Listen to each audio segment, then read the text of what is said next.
please visit LibriVox.org. Recording by Father Ziley of Detroit. The Brothers Karamazov by Fyodor Dostoevsky. Translated by Constance Garnett. Book 4, Chapter 2. At His Father's. First of all, Alyosha went to his father. On the way he remembered that his father had insisted the day before that he should come without his brother Ivan seeing him. Why so? Alyosha wondered suddenly. Even if my father has something to say to me alone, why should I go in unseen? Most likely in his excitement yesterday he meant to say something different, he decided. Yet he was very glad when Marfa Ignatyevna, who opened the garden gate to him, Grigory, it appeared, was ill in bed in the lodge, told him in answer to his question that Ivan Fyodorovitch had gone out 2 hours ago. "And my father?" "He is up taking his coffee," Marfa answered somewhat dryly. Alyosha went in. The old man was sitting alone at the table, wearing slippers and a little old overcoat. He was amusing himself by looking through some accounts, rather inattentively, however. He was quite alone in the house, for Smerdyakov, too, had gone out marketing. Though he had gone up early and was trying to put a bold face on it, he looked tired and weak. His forehead, upon which huge purple bruises had come out during the night, was bandaged with a red handkerchief. His nose, too, was swollen terribly in the night, and some smaller bruises covered it in patches, giving his whole face a peculiarly spiteful and irritable look. The old man was aware of this, and turned a hostile glance on Alyosha as he came in. "The coffee is cold," he cried harshly. "I won't offer you any. I've ordered nothing but a Lenten fish soup today, and I don't invite anyone to share it. Why have you come?" "To find out how you are," said Alyosha. "Yes. Besides, I told you to come yesterday. It's all of no consequence. You need not have troubled. But I knew you'd come poking in directly." He said this with almost hostile feeling. At the same time, he got up and looked anxiously in the looking-glass, perhaps for the 40th time that morning, at his nose. He began, too, binding his red handkerchief more becomingly on his forehead. "Red's better. It's just like the hospital in a white one," he observed sententiously. "Well, how are things over there? How is your elder?" "He is very bad. He may die today," answered Alyosha. But his father had not listened, and had forgotten his own question at once. "Ivan's gone out," he said suddenly. "He is doing his utmost to carry off Mitya's betrothed. That's what he is staying here for," he added maliciously, and twisting his mouth, looked at Alyosha. "Surely he did not tell you so?" asked Alyosha. "Yes, he did, long ago. Will you believe it? He told me 3 weeks ago. You don't suppose he, too, came to murder me, do you? He must have had some object in coming." "What do you mean? Why do you say such things?" said Alyosha, troubled. "He doesn't ask for money, it's true, but yet he won't get a farthing from me. I intend living as long as possible. You may as well know, my dear Alexey Fyodorovitch, and so I need every farthing, and the longer I live, the more I shall need it," he continued, pacing from one corner of the room to the other, keeping his hands in the pockets of his long, greasy overcoat made of yellow cotton material.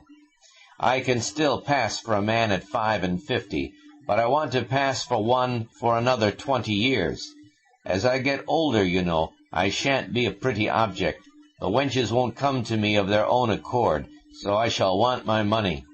So I am saving up more and more, simply for myself, my dear son Alexey Fyodorovitch.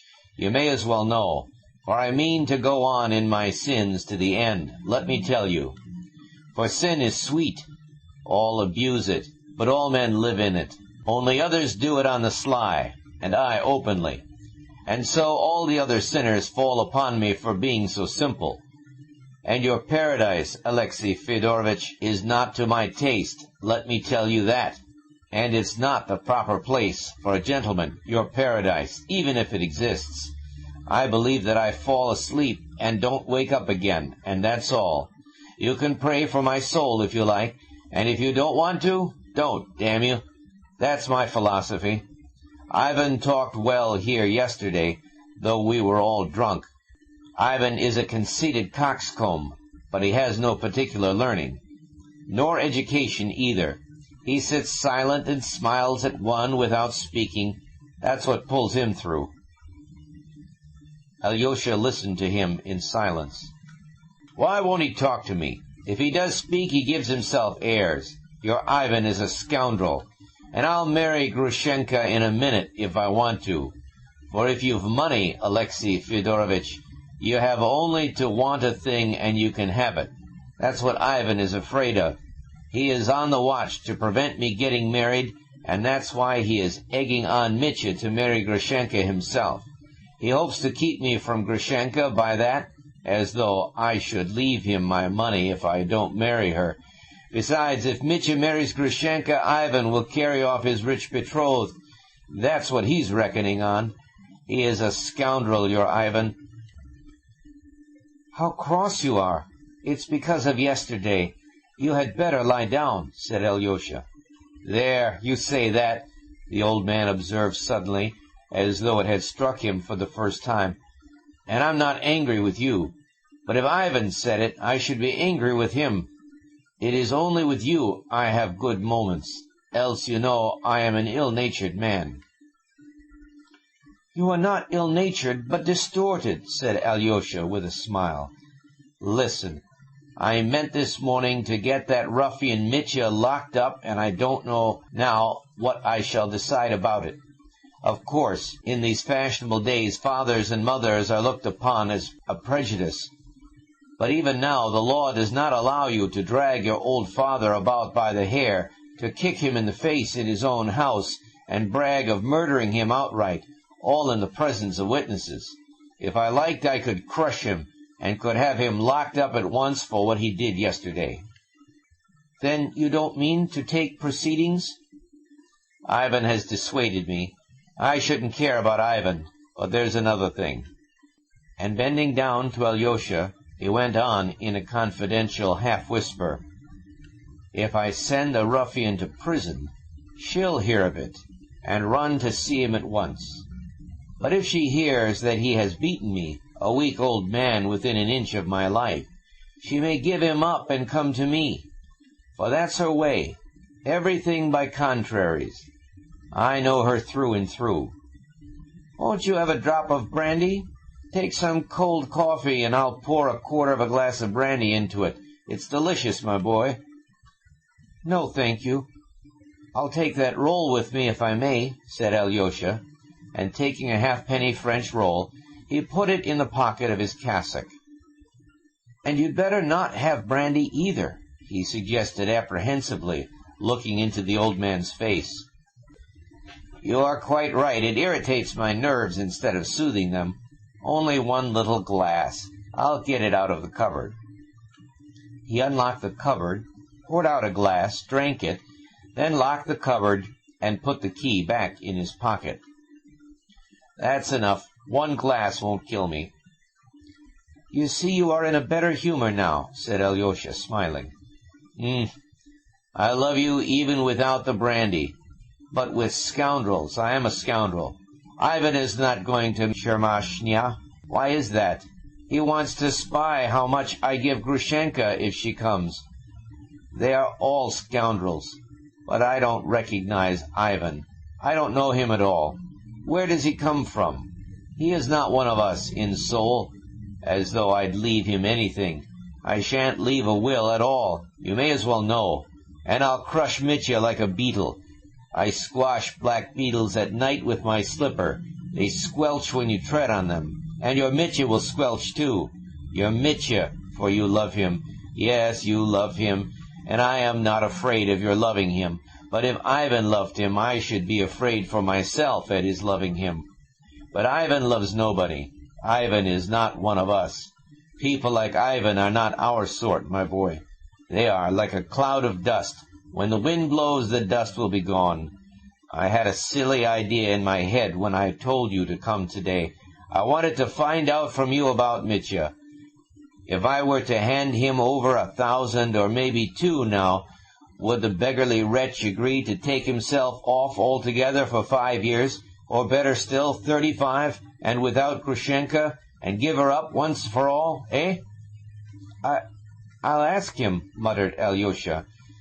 If you would give him 3,000, perhaps he... That's nonsense. You needn't ask him now. No need. I've changed my mind. It was a nonsensical idea of mine. I won't give him anything, not a penny.